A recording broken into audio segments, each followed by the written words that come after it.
রংতুলির 15th annual concert. এবারের অনুষ্ঠানে থাকছে আর্ট এক্সিবিশন এবং অভিনব নৃত্যের জাঁকজমকপূর্ণ অনুষ্ঠান। আপনাদের সকলের অবগতির জন্য জানিয়ে রাখি, আগামী 22 এবং 23শে মার্চ বিকেল 5টায় স্থান ইংলিশ বাজার ব্যায়াম সমিতির 10 মুখা কালী মন্দিরের ময়দান, গঙ্গাবাগ, মালদা। ইংরেজবাজার পৌরসভার উদ্যোগ এবং সেচ দপ্তরের সহযোগিতায় ড্রেন প্রকল্পের কাজ শুরু হয়েছে।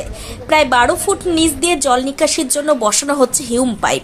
জোর গতিতে চলছে সেই কাজ। মঙ্গলবার দুপুরে হিউম পাইপ বসানোর কাজ খতিয়ে দেখলেন ইংরেজবাজার পৌরসভার চেয়ারম্যান কৃষ্ণেন্দু নারায়ণ চৌধুরী। অল্প বৃষ্টিতে জলমগ্ন হয়ে পড়ে ইংরেজবাজার পৌরসভার বিভিন্ন ওয়ার্ড। মালদা মেডিকেল কলেজ ও হাসপাতাল চত্বর, মালদা জেলা নিয়ন্ত্রিত বাজার এলাকা সহ শহরের বিভিন্ন এলাকা জলমগ্ন হয়ে পড়ে বৃষ্টিতে। এলাকাবাসীর দাবি ছিল জল নিকাশির। শহরবাসীর দাবি অনুযায়ী জোর কদমে শুরু হয়েছে ড্রেন প্রকল্পের কাজ।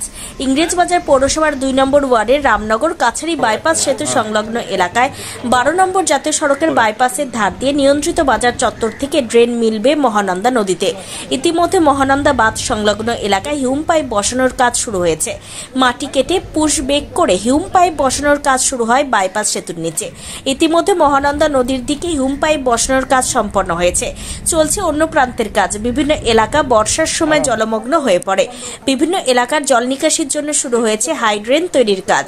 আগামী মরশুমের আগে ড্রেনের কাজ শেষ হবে বলে জানিয়েছেন ইংরেজবাজার পৌরসভার চেয়ারম্যান কৃষ্ণেন্দু নারায়ণ চৌধুরী। আমরা যে আউটফলটা তৈরি করছি, যেটা 3, 29, 25, 28, 24, 17, 18, 19, 20 এই জলগুলা বেরাবার জন্য যেটা আমরা করেছি, সেটা আন্ডারগ্রাউন্ড আমরা হিউম পাইপ জ্যাক পুশ করেছি। আজকে ভালো লাগছে। জ্যাক পুশটা 10-15 দিন হলো না, 15 দিন মতো হলো। সেটা প্রায় ওইখান থেকে নিয়ে জ্যাক পুশ করে একদম রিভার বেডের কাছে নিয়ে চলে যাচ্ছে। এবার আমাদের কাজ করাটা খুব সুবিধা হবে।